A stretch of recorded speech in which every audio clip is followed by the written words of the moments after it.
आपने माँ के बारे में तो बहुत सुना होगा, बहुत जगह पढ़ा भी होगा।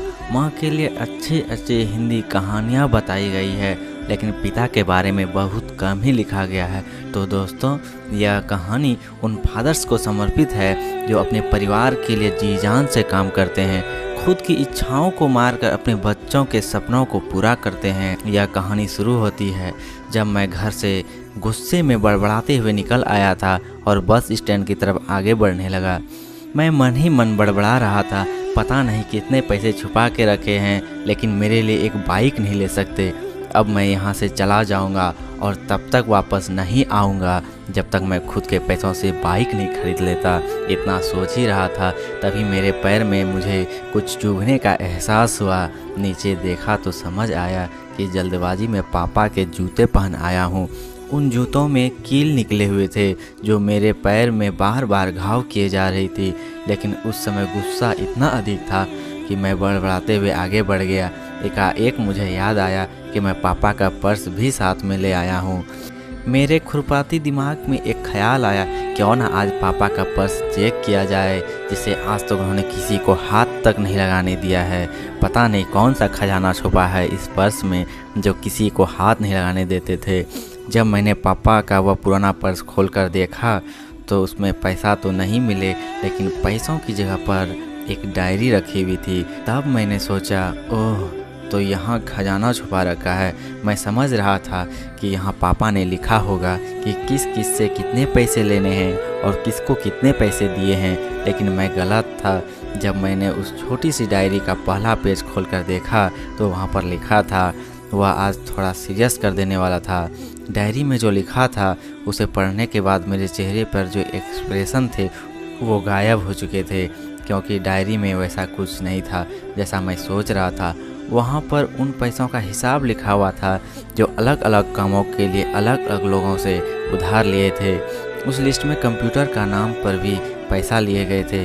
कुछ यूँ लिखा था, 50,000 बेटे के कंप्यूटर के लिए। यह वही कंप्यूटर था जिसे मैं आज तक यूज कर रहा था, लेकिन मुझे यह पता नहीं था उस कंप्यूटर को खरीदने के लिए पैसे कहाँ से आए थे।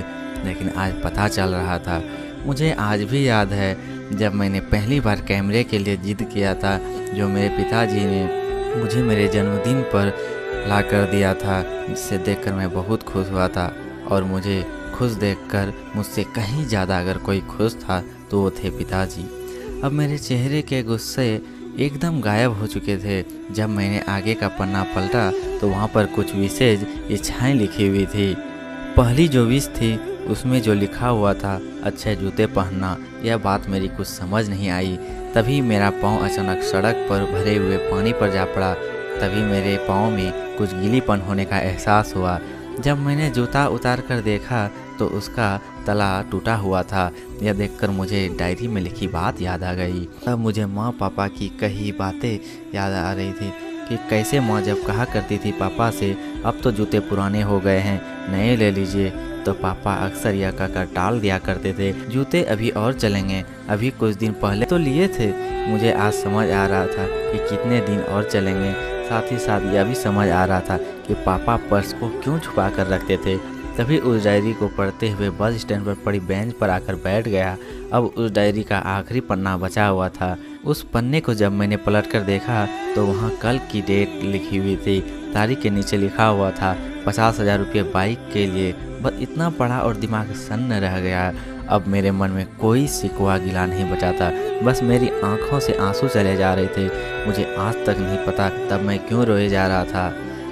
इस कहानी को बताते हुए आज मेरी भी आंखें नम हुई है। मैं आज आपसे कहना चाहूँगा, ठीक ऐसे ही होते हैं हमारे पिता। हम अक्सर देखते हैं कि हम अपनी माँ से हर बात शेयर करते हैं और माँ भी इसके बदले में बहुत प्यार देती है। लेकिन एक शख्स ऐसा भी होता है जो तुम्हें छुपकर प्यार करता है, वह होते हैं हमारे पिताजी।